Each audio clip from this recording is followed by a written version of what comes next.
I forgave the armed robber that shot me in the face and made me blind. Yes. I know it's hard to believe. Yeah, I'm going to just share this chapter of my story.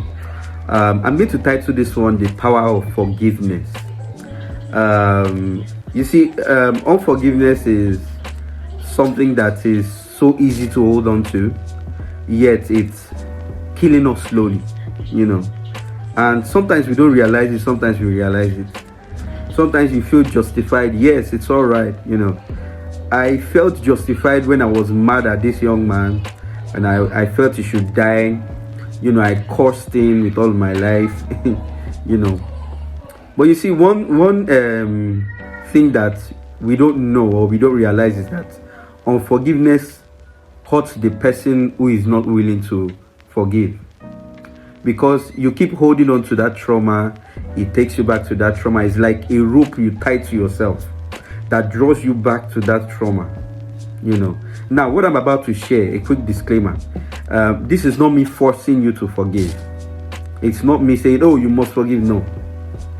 I'm not sharing my own experience and, the beautiful thing or the beauty behind the ashes of my forgiveness story or my forgiveness journey.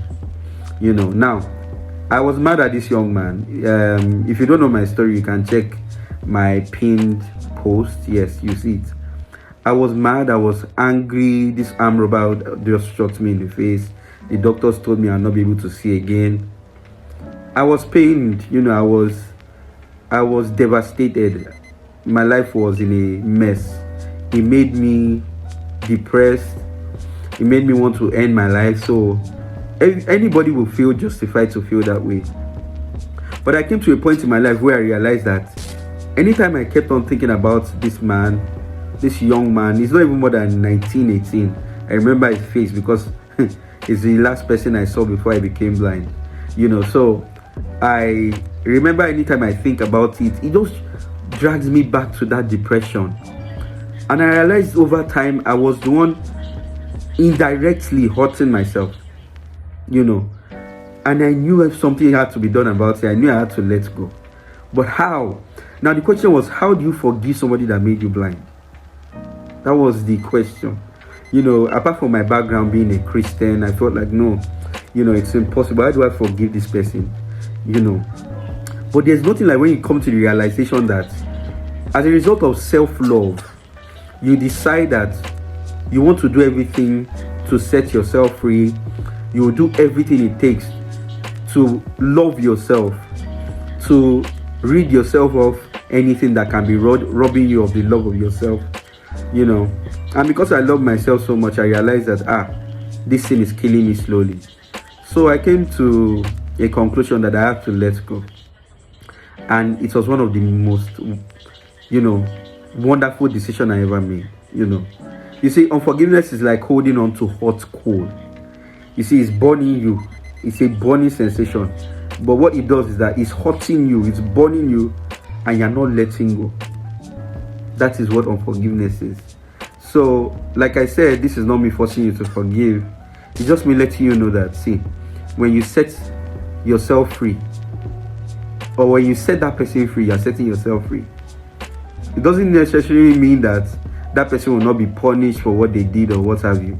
Sometimes you just have to leave it all to God and set you free.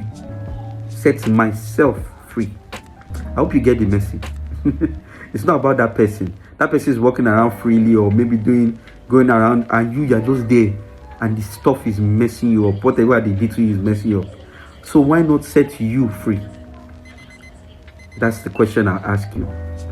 I hope my video I've been able to minister to someone, speak to someone out there. I hope you think again about that person you're holding on to, and why not just set yourself free? Again, I say, I'm not forcing you. Everybody have different journeys, different process, different timelines, and it's up to you. But I'll leave you to ponder with that question. Wouldn't you rather set yourself free? Thank you so much for watching till this time. Do ensure you like this video, share to others, follow, subscribe, and what else? Yeah, that's all. Thank you so much. And like I always say, let's be human together.